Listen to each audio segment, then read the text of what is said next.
Good morning, everyone. So, last session for electricity today.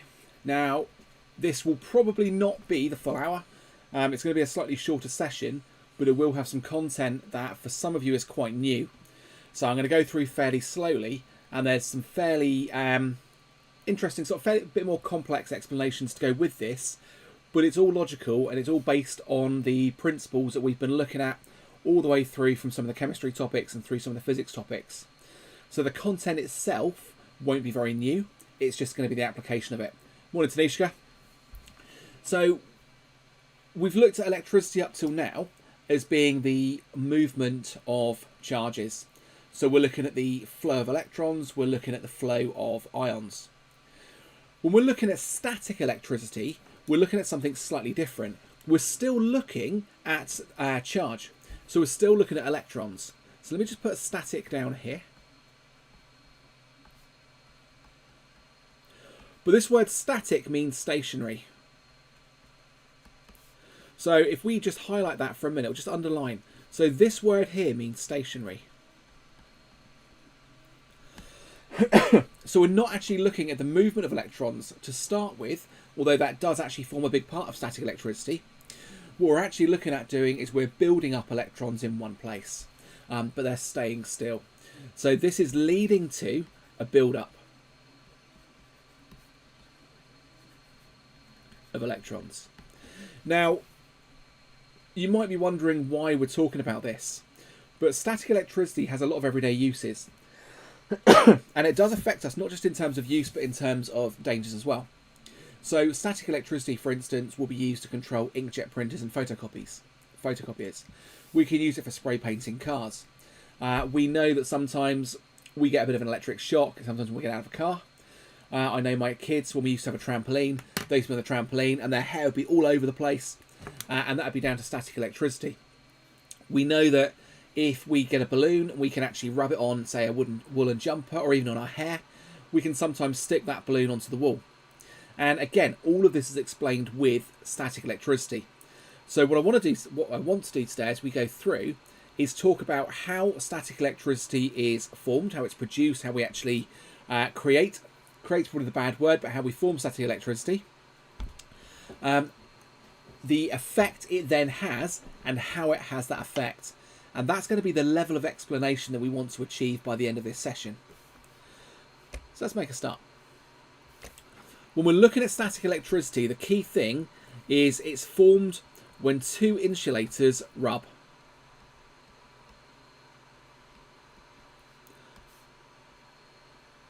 Now, we don't generally get static electricity form on a conductor like metal unless that metal is, or that conductor is actually insulated by something else. So for instance, we could form static electricity on a metal rod if it was actually on top of, say, a rubber mat. But we don't get it formed unless it's insulated from something else.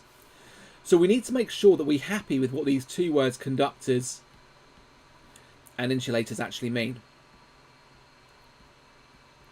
And if you think back to what we've been talking about when we did electricity and when we looked at metallic bonding in chemistry 2, this word conduction generally means we've got free electrons, so delocalized electrons, that can move throughout the structure. So those free electrons can move and they can carry charge, they can also carry heat, and they can move throughout the structure.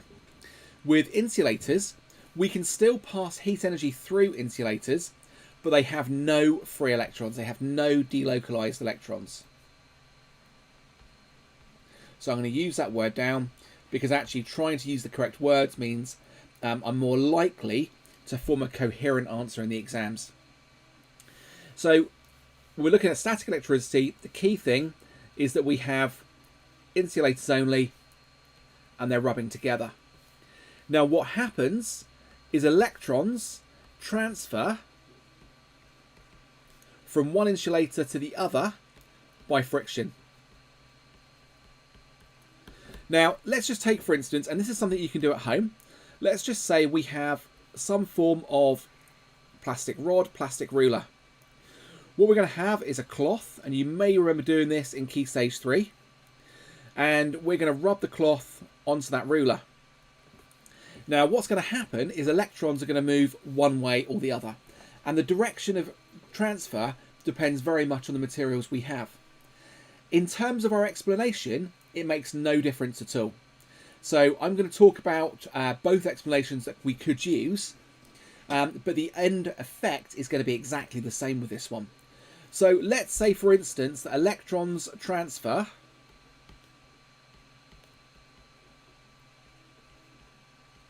to the rod. Now, if we look at what forms,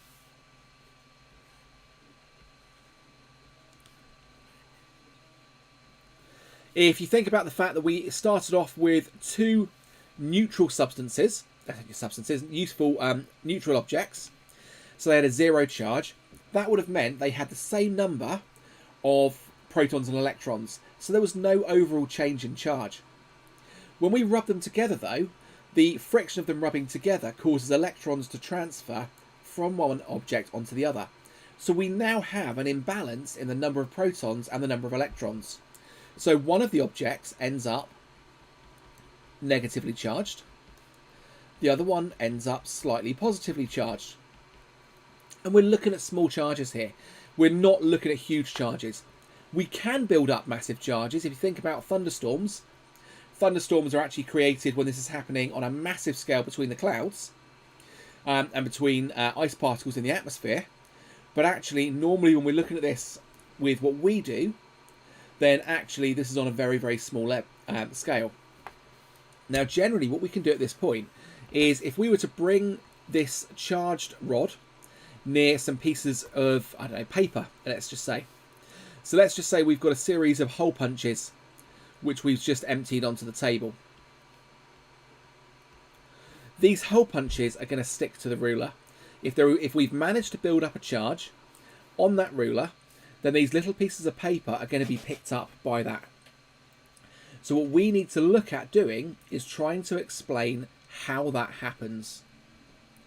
Now, let me just draw another picture over here for a minute, and we'll have a look at what's going on. So here's my ruler, and we've got some little pieces of paper on the floor. What we're going to do, the ruler's charged, and we're going to bring it near to these pieces of paper. Now, if I zoom in for a minute, and if I just create a slightly bigger picture on here, if this is my piece of paper, if you can imagine to start with, we've got the same sort of positive and negative charges in the paper. So it's a neutral charge. Now remember, one of our big ideas here is we've got this idea that opposite charges attract, like charges repel. And we know that from magnets, and it's a very, very similar idea to magnets. So what's going to happen is we're going to bring this rod close to these pieces of paper. The negatively charged rod is going to repel the electrons. So these electrons are going to move very slightly downwards. Now, we're not looking at sort of blasting them out the other end of the paper. They're still going to be in the piece of paper, but they're going to be repelled and they're going to be pushed slightly further away. So if we look at the end result from that, so let me just draw this again. Remember, I've drawn these pieces of paper a little bit bigger now just so that we can see what's going on. If we look at the end result from that, we've still got the same negatively charged rod. I've still got the protons, because remember, the protons are in the nuclei. They're bonded in place. They can't move. They can't go anywhere. So we never ever look at the protons moving, but the electrons have been repelled to the bottom of the paper. So what we now have is this negative charge here. We've got a positive charge here.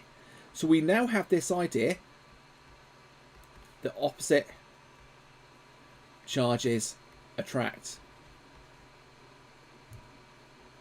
Can't write today. There we go.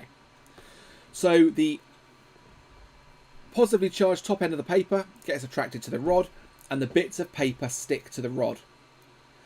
So what I'm going to do is I'm going to talk through that again, just to make sure that you're happy with it. And then we're going to look at some different scenarios which use exactly the same ideas. So I'm going to explain some different scenarios using the same steps. And you guys can then go through and obviously let me know if there's any issues with this one.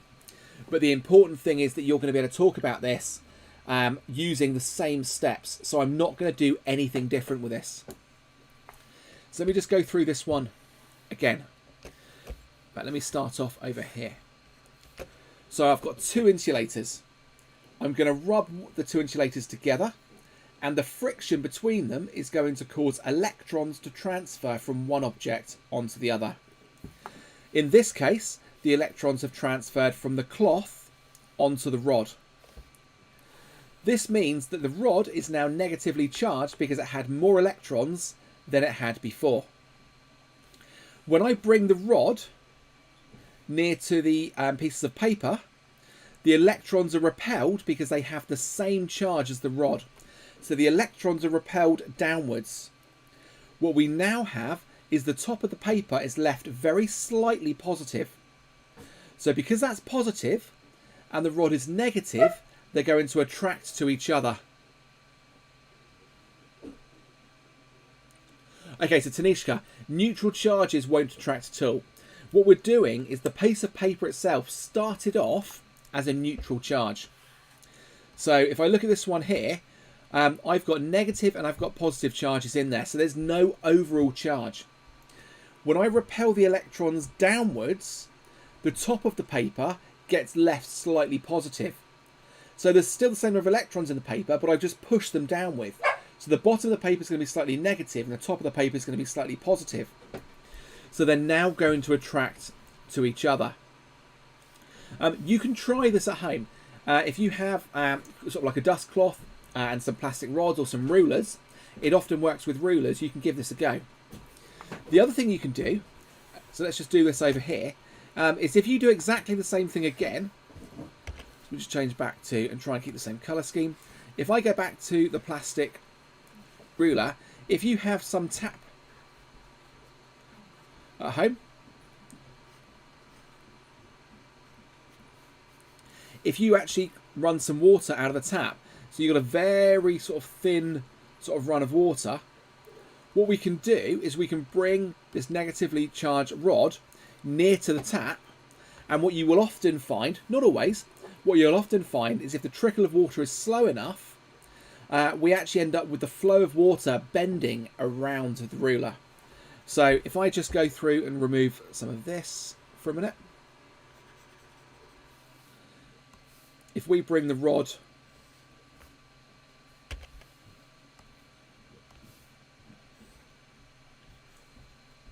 in fact, let me just do it this way.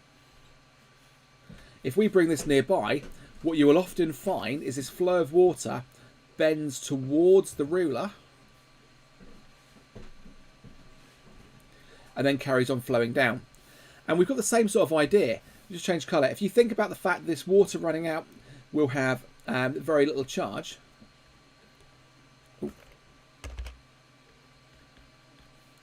When we actually get, when we bring it near to this sort of negatively charged rod, what's going to happen is the electrons are going to be pushed to the other side of the water, which means the water is going to be left very slightly positive, so it's going to be attracted to the ruler. So it's the same idea again that we're looking at here. Okay. Who else have we got online today? I know I've got Tanishka talking. I've got several of you online, the statistics are saying. Anyone else we know?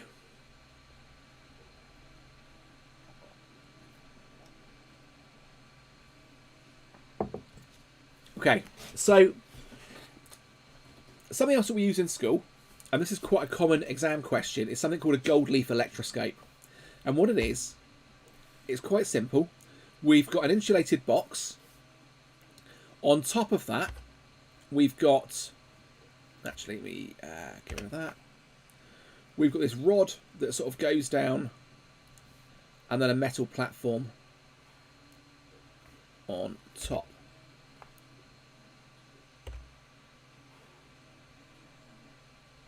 like that.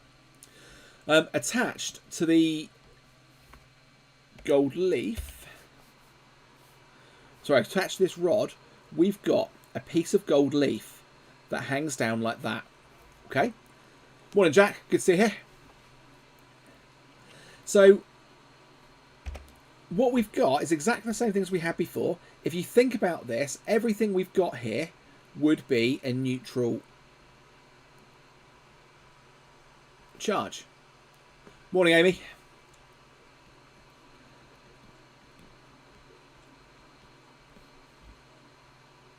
So we've got no overall change in charge. So if we bring anything charged to it, we're going to get an effect on the gold leaf. And I think I've done this with some of you. Some of you will have seen it. If not, you won't get a chance to probably play around with the gold leaf until you're back to school. But there's quite a few videos online. Look at this one. In fact, I think, did I actually manage to find a picture? Yeah, bear with me. Let me just drop in a picture quickly and I will show you what I'm talking about here.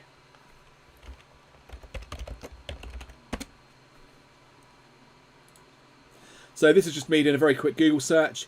If we go through and have a look, this is the sort of thing that a gold leaf will look like. You've got a metal plate on the top, you've got a box here, and then sort of running down, we've got this sort of piece of gold leaf here. And we can have an effect on that gold leaf by bringing a static charge close to the gold leaf. And we use these as a way of detecting a static charge. So let me turn that off again. And we'll talk about how this works. Morning, Olivia. Brilliant. So, I've got the plastic rod. I think what we'll say this time, I'm going to do a different charge on this one. So this time what we're going to do is we're going to rub the plastic rod or the ruler with a cloth, and we're going to assume that the electrons transfer to the cloth rather than to the rod, just so that you can see how the explanation changes. And I think what I'll do with this one is I'm going to write some bullet points with this one so we can see how you would answer it in an exam. Now, if we go through and we assume then that the electrons have been transferred to the cloth, that's going to leave this... That's going to leave this rod slightly positively charged. Remember, we're not looking at huge charge difference changes here. We're looking at very small changes. Now, if this is positive, when we move this close, we've got this idea that opposite attract. So opposite charges attract. So the electrons are going to be pulled upwards. So let me write down a bullet point here. So the positive rod attracts the electrons in the electroscope. And that's the first thing I'm going to write down. If I was to draw this picture out again then, and I should have put this down before I actually started writing too much on it, what we end up with is this.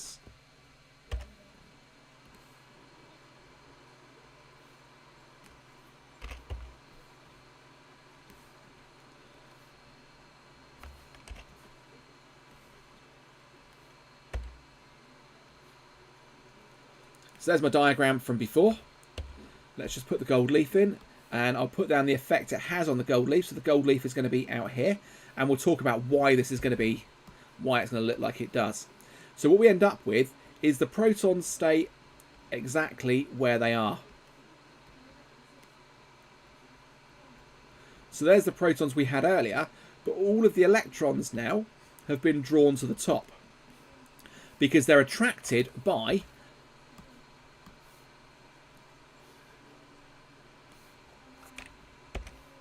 right, putting it all in, they're attracted by the positive rod. Okay, so the positive rod attracts the electrons in the electroscope. So the gold leaf, hang on, the gold leaf becomes positive. Now, because the rod and the gold leaf are positive, we've now got the idea that like charges repel. And it's really important in an exam question to put this in. So like charges repel. So the gold leaf is repelled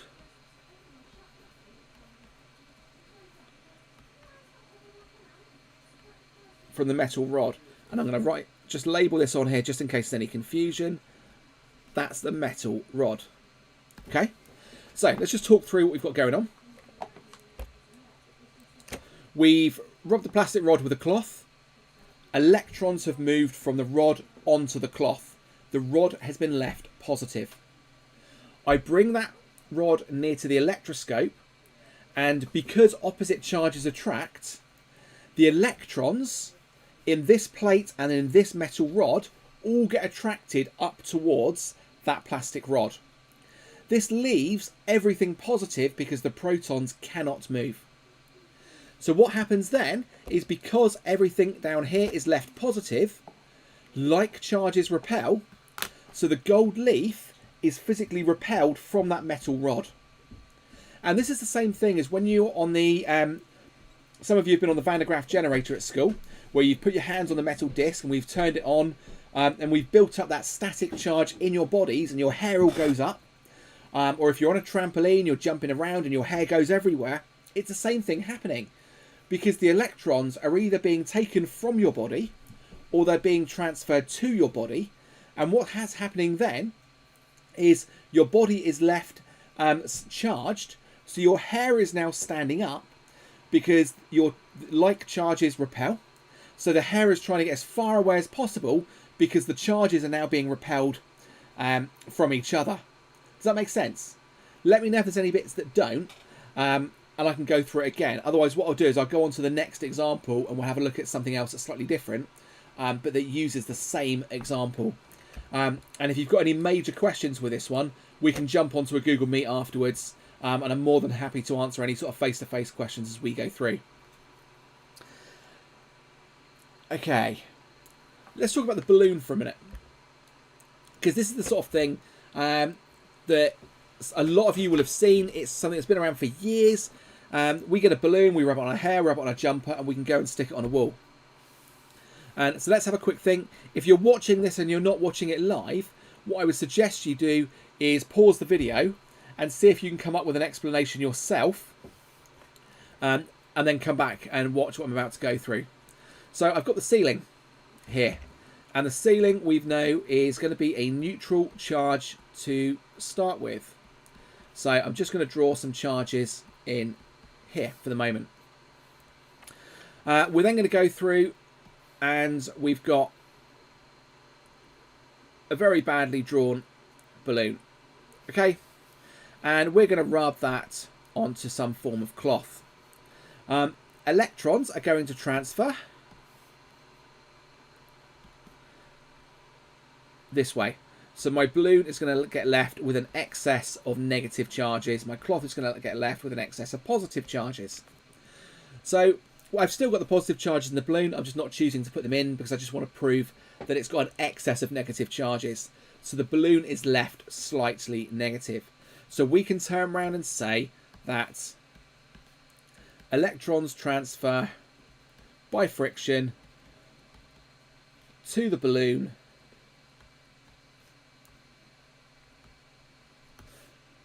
leaving the balloon negative. Hopefully most of you have realised I'm sort of doing a bit of shorthand here, so the negative V just means negative. I'm going to say the negative balloon repels the electrons in the ceiling. And I can do another picture to show this in a minute, but we'll just get the explanation written down. The ceiling becomes slightly positive. Opposite charges attract. balloon sticks to the ceiling. Okay, so that's the level of explanation I'll be putting in here. And I could put in here something about the cloth being rubbed, the cloth rubbing on the balloon. So I'd say the electrons transfer to the balloon, leaving the balloon negative. What I might want to do is electrons transfer when the cloth is rubbed on the balloon, leaving the balloon negative. When I move the balloon near to the ceiling, the balloon repels the electrons in the ceiling, leaving the ceiling slightly positive because the positive protons stay where they are. Because the balloon is now slightly positive, so the ceiling is slightly positive and the balloon is negative, opposite charges attract and they stick together. Now, something that's worth noting, and I'll just do it in a different colour here, just so that we're aware of it, is the electric field, or the electrostatic field,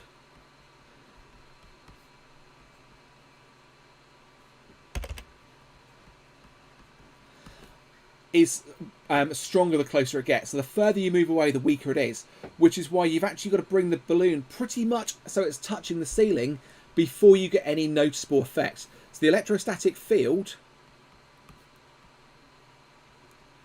is weaker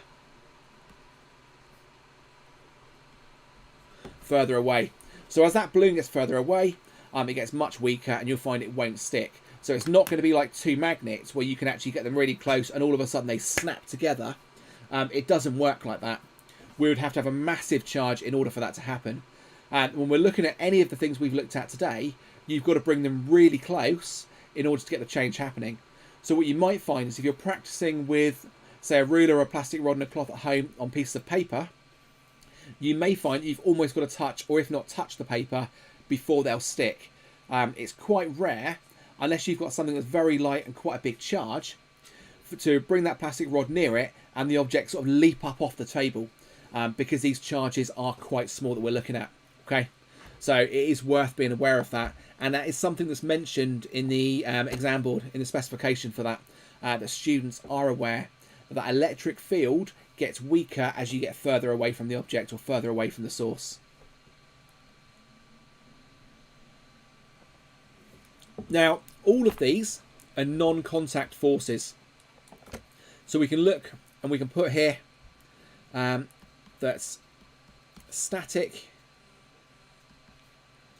is a non-contact force.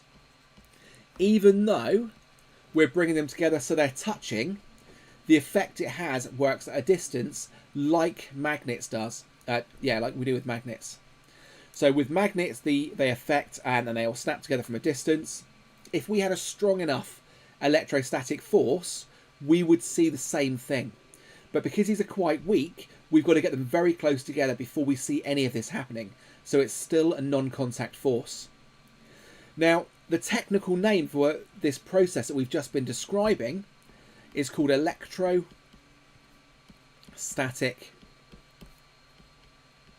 induction.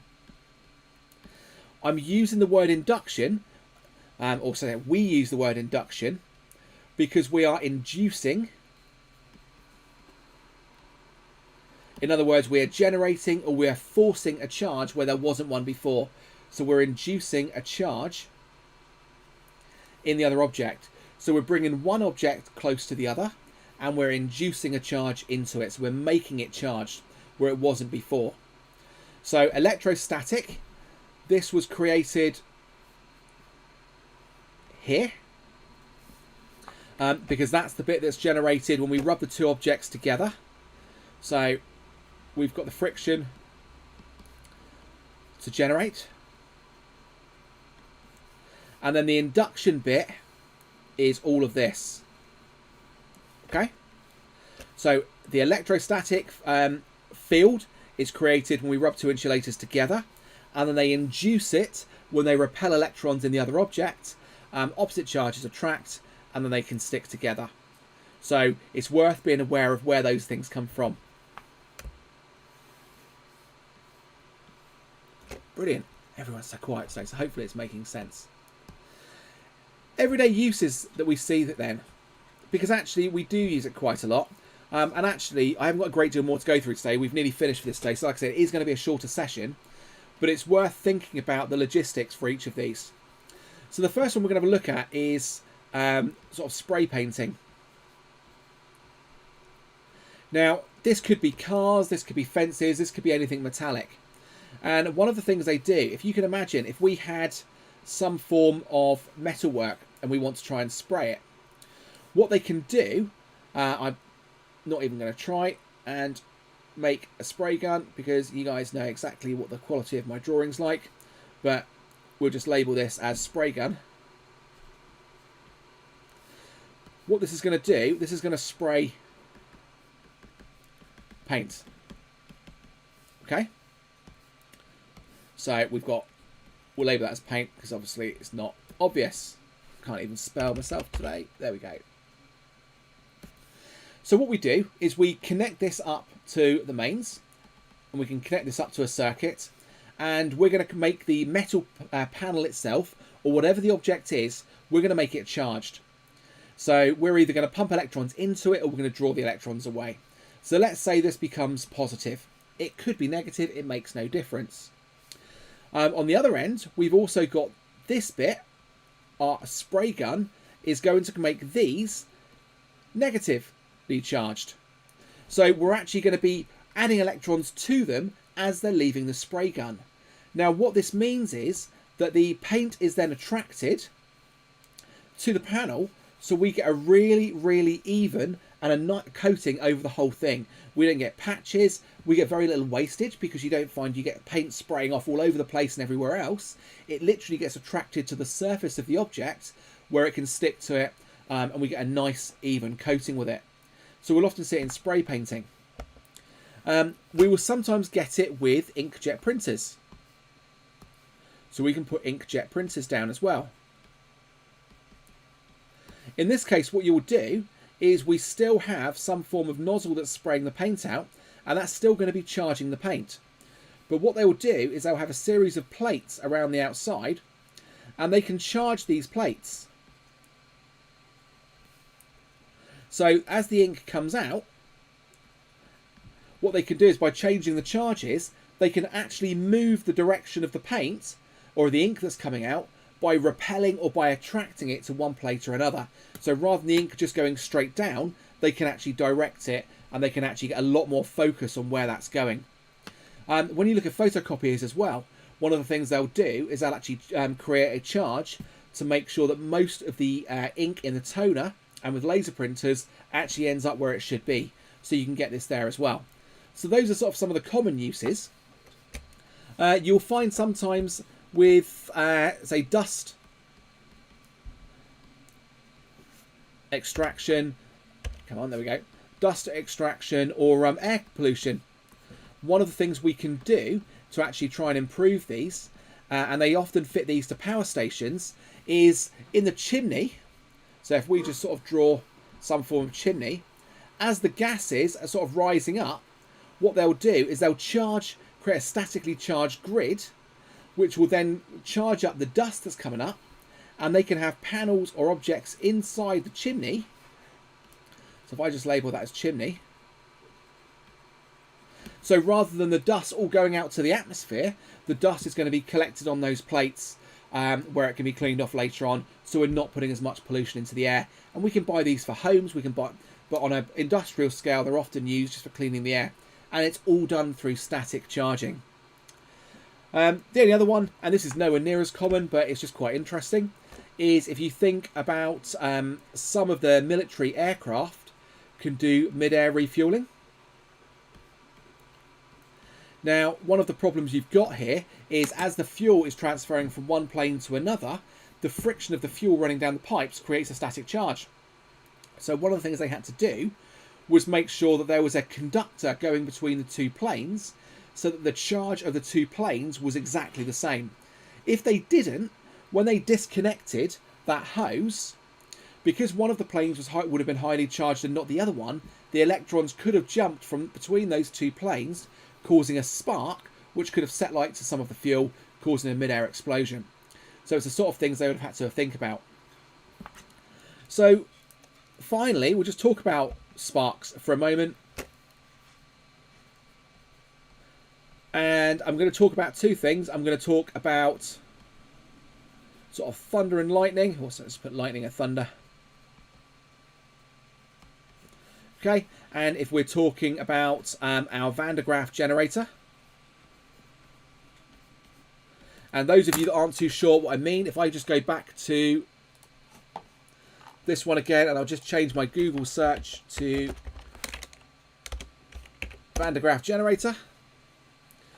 We're talking about this sort of thing. So here we go. We can see straight away we've got an object, but someone on there, hair standing up.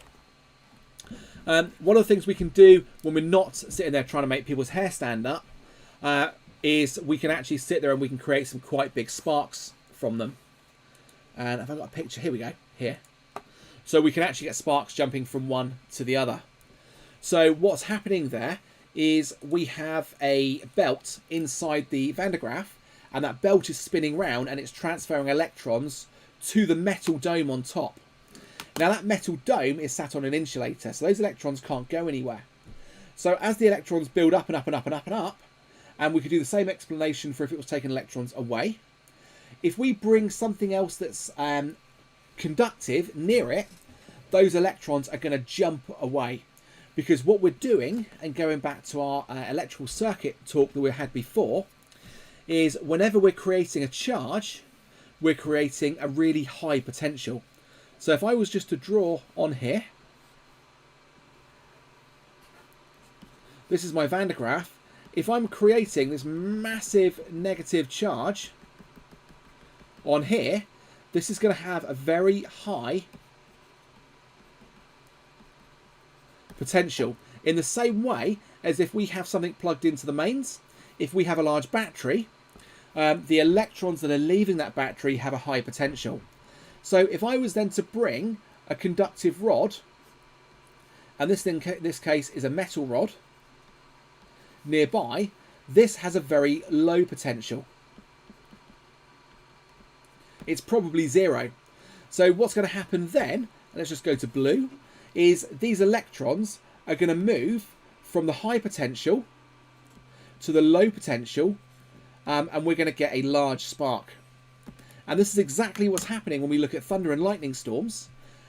Because we end up with lots of friction in the atmosphere, we end up with hail and snow and ice particles moving around between the clouds, and we get the water particles.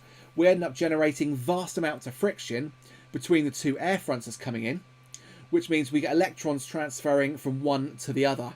So we end up building these huge, I mean, we're talking about hundreds and hundreds of thousands of volts of potential in the atmosphere. And when they get up so big, we know that the Earth is still a 0 volt potential. So that that potential has to go from somewhere, and that's when we get lightning strike. So the lightning will either strike a building, or it will strike the ground, or it will strike somewhere, so that the electricity can move from where there's lots of it to where there's not very much. So we get this massive spark jumping. Hopefully that has made sense. Next week we're going to go back to biology, because we've done 2 physics topics now, and we're going to look at infection and response, which is, well, I suppose it's quite current really. I'll drop a link for Google Meets in a moment.